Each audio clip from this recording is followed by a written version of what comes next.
தமிழகம் எங்கும் அம்மா உணவகங்களை சீரமைக்க முதலமைச்சர் விஜய் உத்தரவு ஒன்றை பிறப்பித்திருக்கிறார். இது தொடர்பான முக்கிய செய்தியை நாம் பார்த்து வருகிறோம். தொடர்ந்து கூடுதல் விவரங்களுடன் இணைக்கிறார் எமது செய்தியாளர் பாஸ்கர். பாஸ்கர், வணக்கம். அம்மா உணவகம் தொடர்பாக முதலமைச்சர் விடுத்துள்ள இந்த உத்தரவின் சாராம்சம் என்ன? பதிவு பண்ணுங்க. சென்னை மாநகராட்சியில் 383 அம்மா உணவகங்களும் மற்ற நகராட்சிகள்ல 237 அம்மா உணவகங்களும் செயல்பட்டு வருகிறது.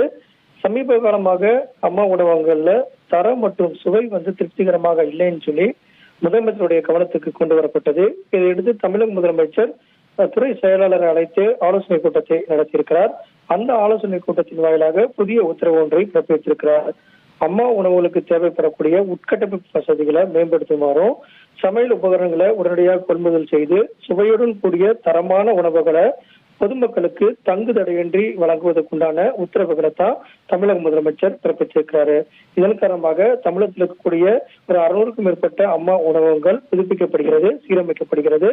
இந்த மறுசீரமைப்புக்கு தேவையான பொருட்களை கொள்முதல் செய்வதற்கு மாநகராட்சி மற்றும் நகராட்சியினுடைய பொது நிதியிலிருந்து தேவையான செலவினங்களை மேற்கொள்வதற்கும் தமிழக முதலமைச்சர் விஜய் அவர்கள் உத்தரவிட்டிருக்கார். இதன் காரணமாக அம்மா உணவகங்களை புதுப்பித்து தங்குதடையின்றி தரமான சுவையான உணவுகள் அம்மா உணவகங்கள் மூலமாக வழங்குவதற்குண்டான நடவடிக்கைகள் இதன் மூலமாக மேற்கொள்ளப்பட்டிருக்கிறது.